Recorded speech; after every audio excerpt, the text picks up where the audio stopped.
HD सच्ची कहानियों पर आप सभी का स्वागत है। शादी करने के लिए आप ऐसा झूठ कभी ना बोलिए, क्योंकि आपके साथ साथ पूरे दो परिवारों की दुर्गति हो जाती है। जो समस्या आपके साथ है वह अपने घर में बैठकर डिस्कस करें, उसके बाद शादी विवाह का फैसला करें। अगर कोई बीमार है तो बीमारी छुपाकर उसे कभी भी शादी नहीं करनी चाहिए। अपने स्वस्थ होने का इंतज़ार करना चाहिए या उस परिवार को भी सच्चाई से आगाह करवा देना चाहिए। अगर वह परिवार हाँ भरता है तो ही शादी के लिए तैयार होइए, वरना ऐसे दो परिवारों की जिंदगियों का सवाल हो जाता है। तो इस तरह का कोई भी कदम आप ना उठाएं। आज मैं इसी तरह की एक होश उड़ा देने वाली कहानी लेकर आई हूँ। चलिए शुरू करती हूँ मैं अपनी कहानी। मेरा नाम ममता है। मेरी शादी को 1 साल बीत चुका था। मेरी शादी एक अरेंज मैरिज शादी हुई थी। मुझे भी अपने होने वाले पति से कोई समस्या नहीं थी, क्योंकि वे एक बहुत ही खूबसूरत और हैंडसम नौजवान था, जिसे देखकर कोई भी लड़की मना नहीं कर सकती थी। शादी का दिन भी आ गया था। सारे रस्म और रिवाज बड़े धूमधाम से मनाई गई थी। मेरे साथ मेरे ससुराल वालों का परिवार एक ऐसा परिवार था जिसका सपना हर लड़की देखा करती है। हर चीज़ की सुविधा आराम थी। महल जैसा घर, नौकर चाकर, गाड़ियाँ, जिंदगी के वे सारे सुविधा मेरे घर में मौजूद थी। शादी वाले दिन मैं थोड़ी सी घबराई हुई थी।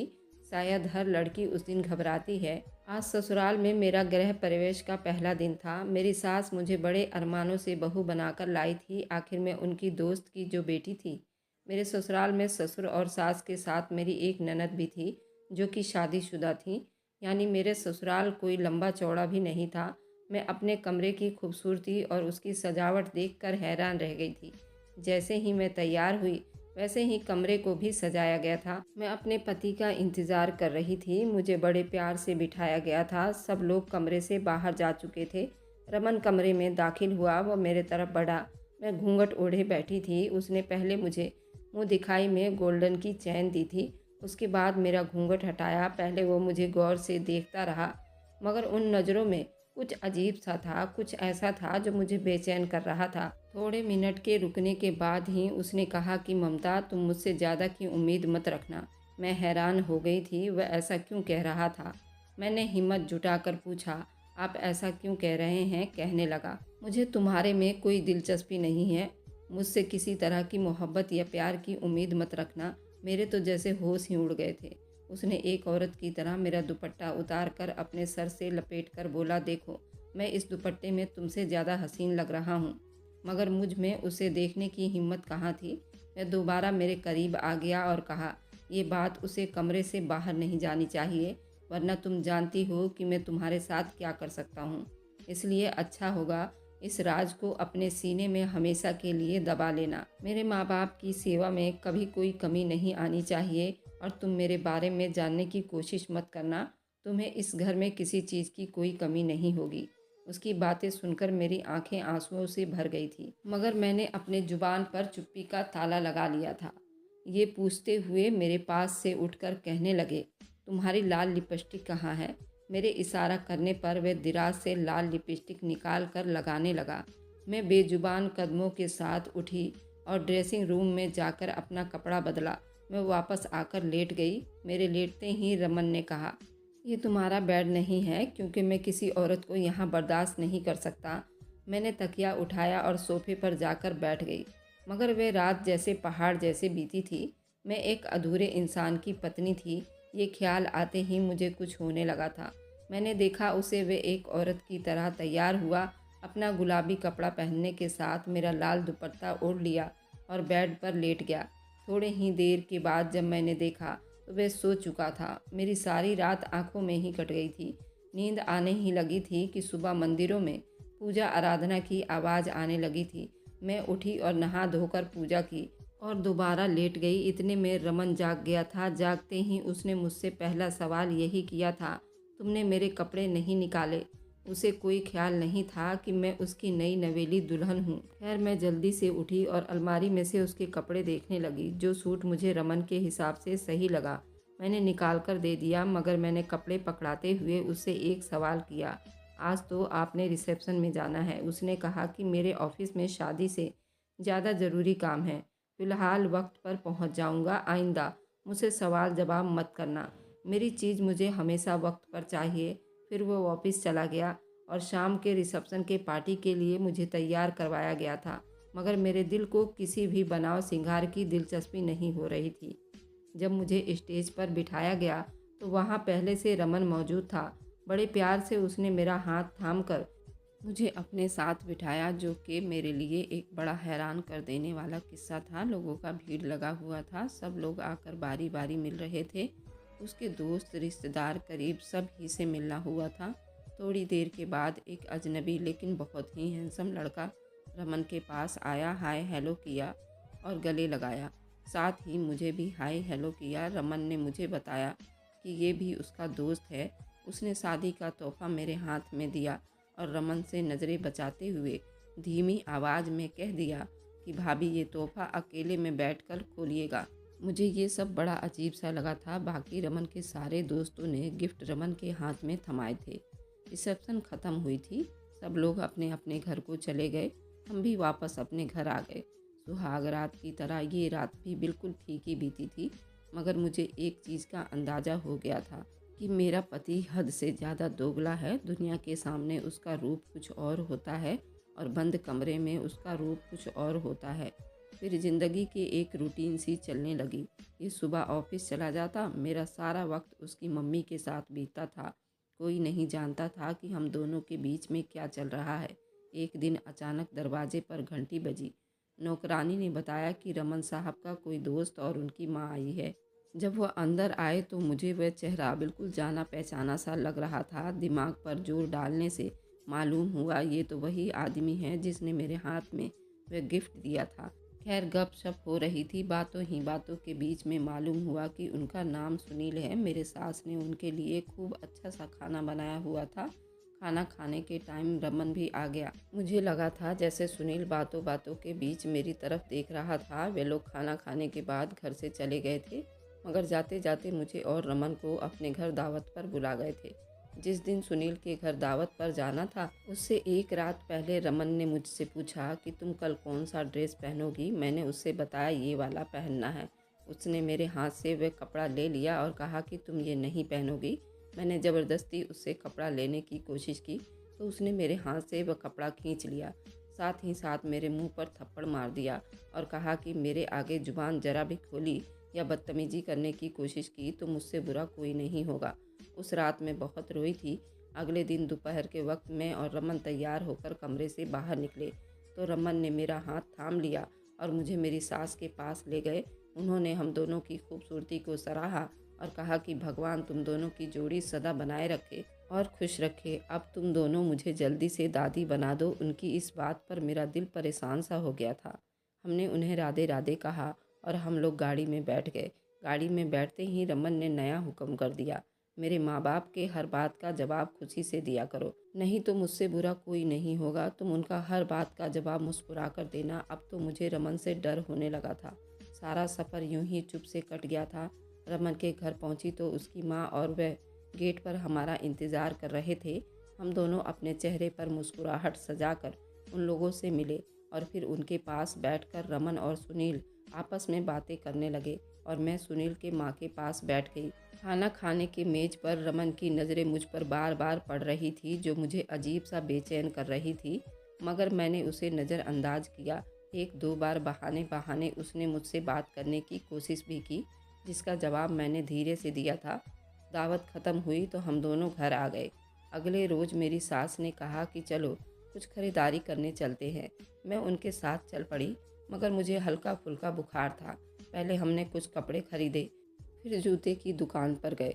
जब हम वहाँ से निकल रहे थे तो हमें सुनील नजर आया। उसने भी हमें देख लिया था।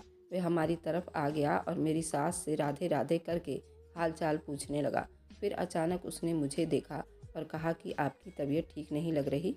मैंने कहा नहीं, मैं ठीक हूँ। खैर, उस थोड़ी सी बातचीत के बाद हम लोग घर आ गए।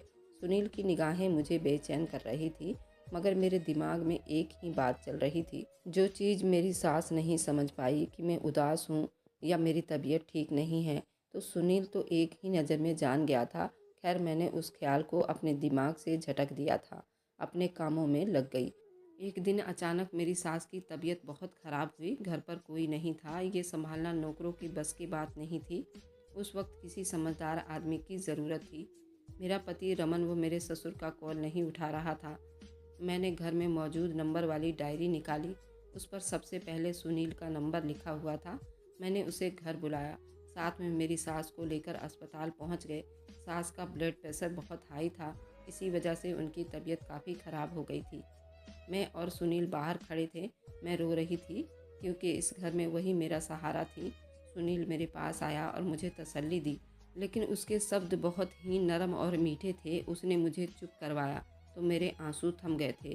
फिर वो मेरे लिए पानी लेकर आया। पानी पीते हुए उसका हाथ मेरे हाथ से टकराया तो उसने जल्दी कहा, अरे आपको तो बहुत तेज़ बुखार है, मुझे लगता है आप अपना ख्याल बिल्कुल नहीं रखती हैं। वह मुझे समझाने लगा। उसकी फ़िक्र दिल ही दिल में मुझे अच्छी लगने लगी थी। थोड़ी देर के बाद डॉक्टर ने बताया कि तुम्हारी सास होश में आ गई हैं, हम उनसे मिल सकते हैं, रात को उन्हें घर भी लेकर जा सकते हैं। मैंने सुनील का धन्यवाद किया था, जिसकी वजह से हम वक्त पर अस्पताल पहुंच गए थे और सास की कंडीशन बिल्कुल ठीक थी। थोड़ी देर के बाद रमन और मेरे ससुर भी आ गए। शाम को हम सब सास को घर वापस ले आए थे। सुनील ने रात का खाना हमारे साथ खाया और 10 बजे के करीब में वह अपने घर चला गया, मगर जाते जाते चुपके से एक बार मुझे मेरे ख्याल रखने के लिए कह गया था। सुनील के जाने के बाद मेरी सास ने मुझे और रमन को अपने कमरे में बुलाया और कहा कि अब मेरी ज़िंदगी का कोई भरोसा नहीं है। मैं अपने पोते पोतियों को देखना चाहती हूँ। मुझे दादी बना दो ताकि मैं दोबारा ज़िंदगी की तरफ लौट आऊँ।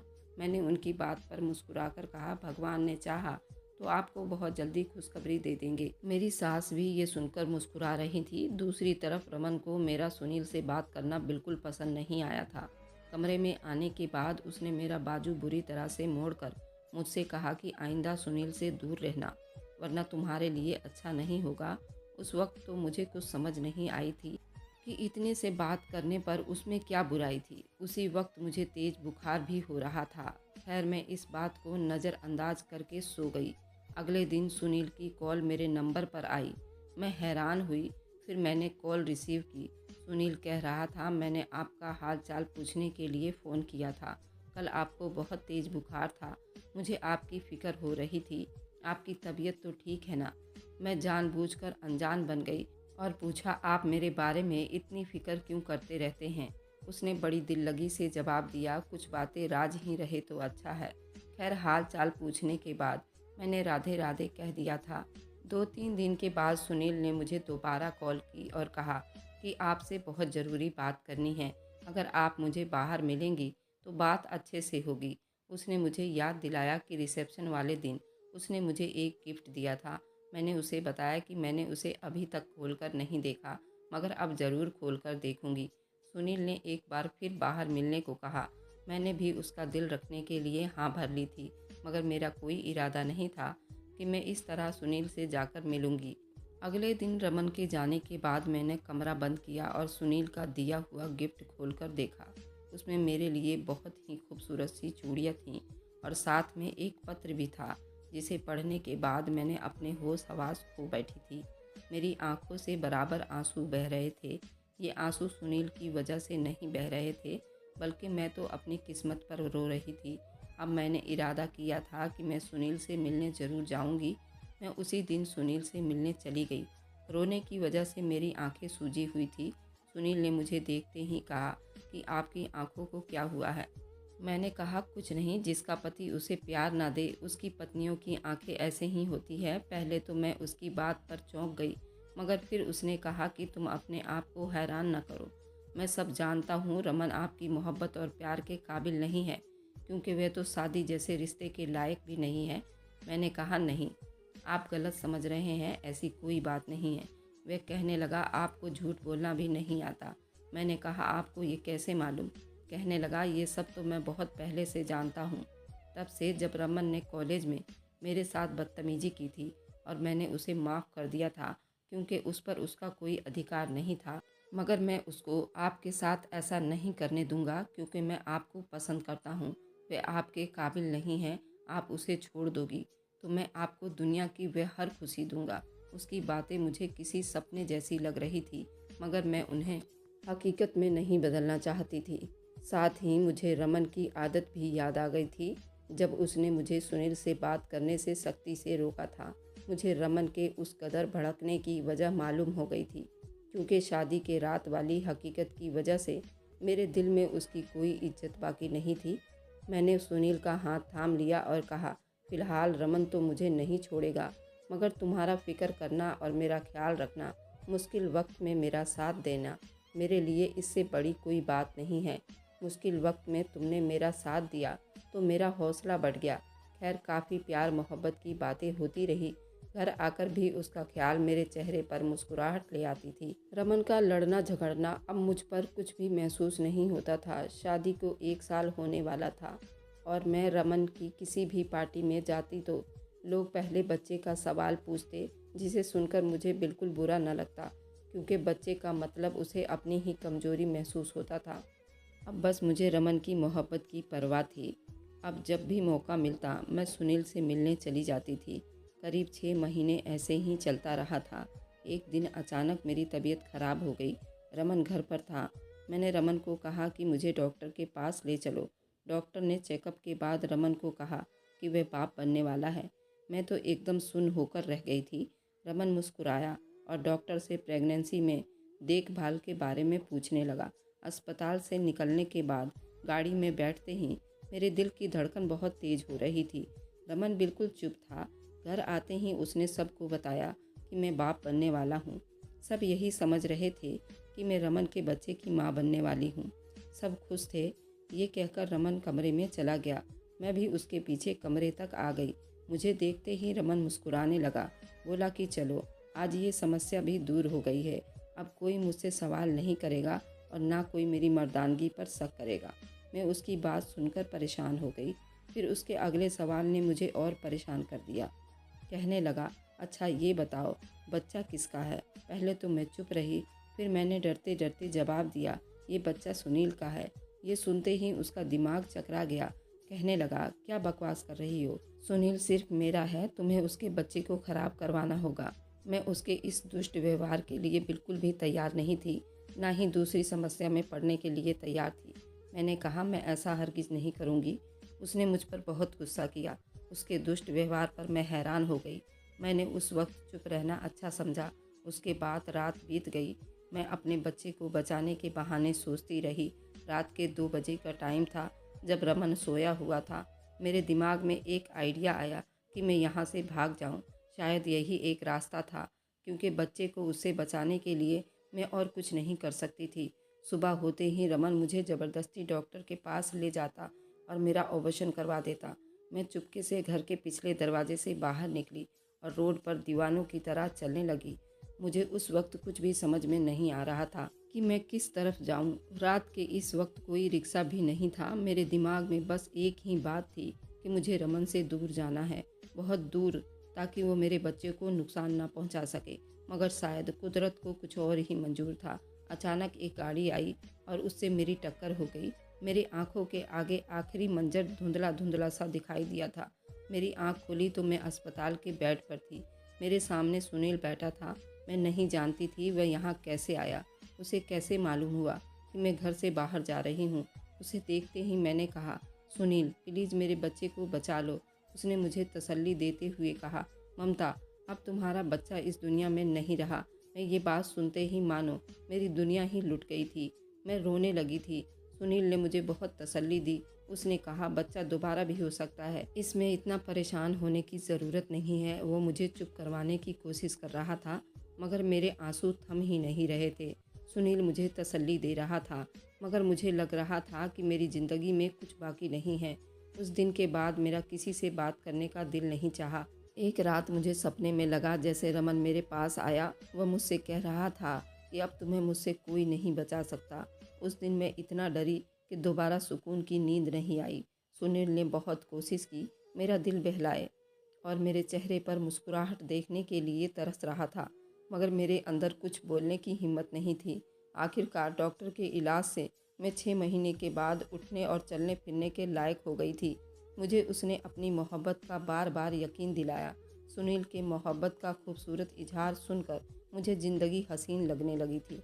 उसने मुझे अपने साथ चलने को कहा, जिस पर मुझे कोई ऐतराज़ नहीं था। मैंने उसे कहा, तुम्हारे घर वाले नहीं मानेंगे। मगर उसने मुझसे ये खुशखबरी सुनाकर एक बार फिर ज़िंदगी की उम्मीद दे दी कि वह अपने घर वालों को पहले ही मना चुका है। उसके साथ मुझे बिल्कुल शहजादियों वाला एहसास हुआ था। उसने रमन के डिवोर्स के लिए मुकदमा कर दिया था। बहुत जल्द ही हमारी डिवोर्स हो गई। सुनील ने मुझसे शादी कर ली। शुरू शुरू में सुनील की मम्मी का व्यवहार मेरे साथ जरा सा खटका था, जिसकी बड़ी वजह ये थी, मैं रमन की माँ मेरी सास की बहुत अच्छी दोस्त रह चुकी थी। मगर सुनील की मोहब्बत मेरे साथ बहुत दुगनी थी। धीरे धीरे आंटी ने मुझे पसंद करना शुरू कर दिया। उन्होंने मुझे दिल से स्वीकार कर लिया। अब मैं दोबारा माँ बनने वाली हूँ। आज सुनील और मैं अपने किए पाप की माफ़ी मांगते हैं। वैसे तो भगवान सबको माफ़ करने वाला है। सुनील शादी से पहले ये पाप नहीं करना चाहता था, मगर मैं बहक गई थी।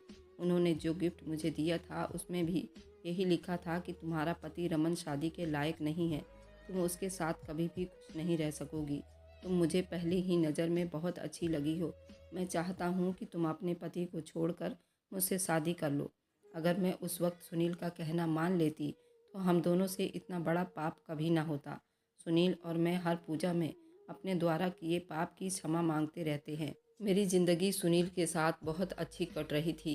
सुनील मेरा तो अपनी जान से ज़्यादा ख्याल रखता था और मेरे होने वाले बच्चे ने तो हमारे रिश्ते को और भी ज़्यादा मजबूत बना दिया था। यानी मेरी पहली सास रमन की माँ ये खबर सुनते ही कि उनका लड़का नामर्द है, वह सदमे की वजह से बेचारी बीमार हैं और हॉस्पिटल में एडमिट है। मैं उनका दुख तो नहीं बांट सकती। आखिर झूठ कब तक छुपाया जाता, ये तो एक ना एक दिन होना ही था। मुझे उनके बीमार होने का बहुत दुख है, क्योंकि वे एक बहुत अच्छी इंसान हैं। इंसान को कभी भी अपने अंदर की कमी को अपने माँ बाप से नहीं छुपानी चाहिए। सही समय देखकर उनको सारी बात ज़रूर बता देनी चाहिए थी। इसमें रमन की तो कोई गलती नहीं थी, पर उसने मेरे साथ बहुत गद्दारी की थी। अगर वह पहले अपने माँ बाप को बता देता कि मैं ये शादी नहीं कर सकता और मेरे साथ समस्या है, तो शायद उसकी माँ इतनी बीमार ना होती और अपने बेटे को यूं ही स्वीकार कर लेती। अगर आपको आज की कहानी पसंद आई है तो वीडियो को ज़रूर लाइक कीजिएगा और अपने दोस्तों के साथ शेयर भी कीजिएगा। और हाँ, अगर आपने अभी तक हमारे चैनल को सब्सक्राइब नहीं किया है तो ज़रूर सब्सक्राइब कर लें। मिलते हैं हम अपनी कल की एक नई दिलचस्प कहानी के साथ। मुझ पर सदा अपना प्यार और स्नेह बनाए रखें। सभी को मेरा प्यार भरा नमस्कार दोस्तों।